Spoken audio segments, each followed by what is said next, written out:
10 ఏళ్లలో కేసీఆర్ గారి ప్రభుత్వం 1,00,000 డబుల్ బెడ్రూమ్ ఇల్లు కట్టింది హైదరాబాద్ లో. ఒక్క హైదరాబాద్ లో 1,00,000 డబుల్ బెడ్రూమ్ ఇల్లు కట్టింది. ఇవాళ నేను రేవంత్ రెడ్డి గారిని అడుగుతా ఉన్నా, మేము 1,00,000 డబుల్ బెడ్రూమ్ ఇల్లు కడితే నువ్వు కనీసం ఒక్క ఇల్లు కట్టినావా 2 ఏళ్లలో హైదరాబాద్ లో? దమ్ముందా? సమాధానం చెప్తావా?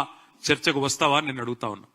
ఒక ఇల్లు కట్టలేదు కదా, ఇంకా 1000 ఇండ్లు కూలగొట్టిన దౌర్భాగ్యపు చరిత్ర నీది కాదా? నీ ప్రభుత్వాన్ని కాదా? ఇందిరమ్మ రాజ్యం పేరిట ఇండ్లు కూలగొట్టిందే తప్ప ఒక్క ఇల్లు కట్టినవా అని నేను అడుగుతా ఉన్నా. అట్లాగే హైదరాబాద్ మెట్రోను పూర్తి చేసింది మా ప్రభుత్వం.